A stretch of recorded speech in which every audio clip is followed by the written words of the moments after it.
Olá, bem-vindos ao canal Próspero na Copa Qatar 2022. Anotem o nome aí, Endrick Felipe Moreira, 16 anos. Acaba de ser vendido para o Real Madrid pela bagatela de quase 70 milhões de euros, no nosso dinheiro aí, mais de 400 milhões de reais. Menino de 16 anos, revelado pelo Palmeiras, é do Real Madrid. Por que eu estou falando isso? Essa notícia já foi dada há 3 dias que se comenta isso no Brasil. O menino virou capa dos principais jornais da Espanha e também com muito destaque na mídia brasileira. Estou dizendo isso porque a venda de Endrick representa um pouco do inventário da derrota do futebol brasileiro aqui na Copa do Catar. Lembrando que hoje faz uma semana que o Brasil foi eliminado pela Croácia nas quartas de final, de uma forma até prematura, né? Se esperava que o Brasil avançasse pelo menos na semifinal, quando mediria forças com a Argentina. Mas caiu diante da Croácia.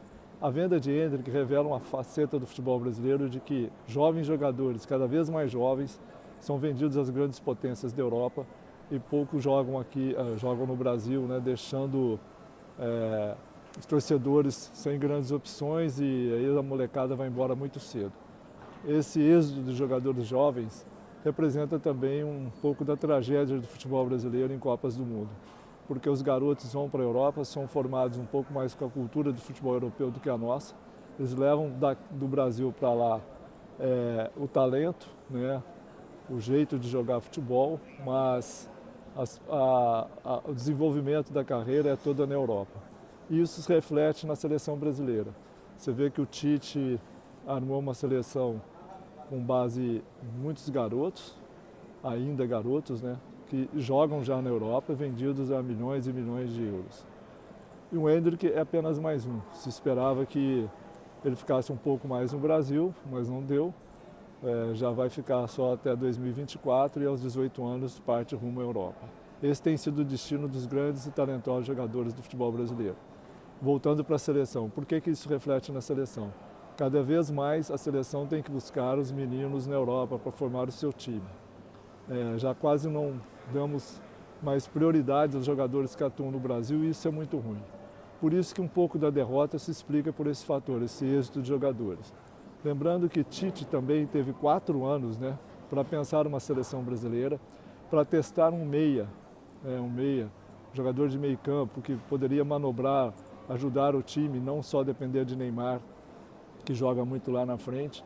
Teve 4 anos, não testou nenhum meia, não procurou nenhum lateral direito, ficou refém de Daniel Alves até o fim, não procurou nenhum jogador do futebol brasileiro para poder dar uma chance, ver se eles teriam condições ou não de disputar uma Copa do Mundo. E quando chegou de última hora, depois do fracasso do Brasil na Copa América, que perdeu para a Argentina, ele recorreu imediatamente aos garotos talentosos que nós temos espalhados por todo o mundo. A seleção, a meu ver, não teve essa continuidade de 4 anos, ela foi formada às pressas, veio aqui por Qatar, para Doha, né, disputar a Copa do Mundo e não conseguiu jogar como se esperava. E Tite também, nas horas decisivas, não tomou as decisões corretas. Por isso está sendo alvo de muitas críticas e vai ser assim, e esse vai ser um legado que a gente vai discutir muito.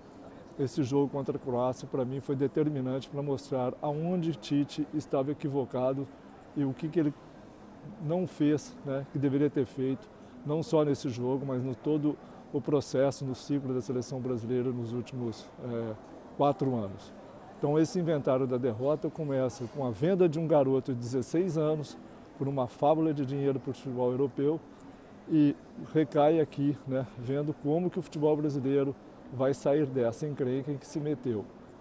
O êxito dos jogadores vai continuar, não tenho dúvida disso, mas a seleção brasileira precisa se reinventar.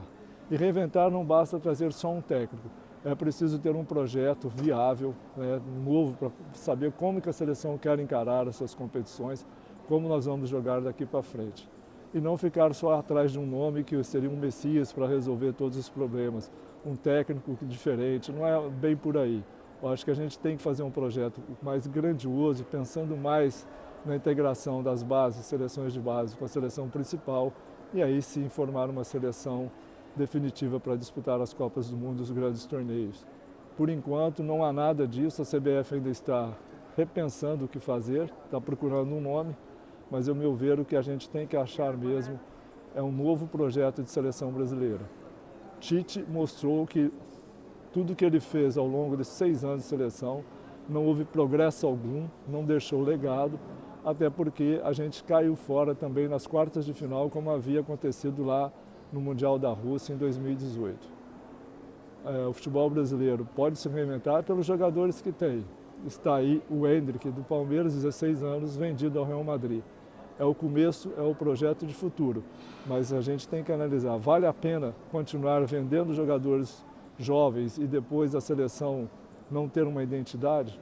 É isso que a gente precisa discutir ao longo desse ciclo de 4 anos. Tenham todos um bom dia, uma boa tarde, uma boa noite, boa sorte. E não se esqueçam de se inscrever no canal Próspere na Copa, acionar o sininho e fazer seus comentários.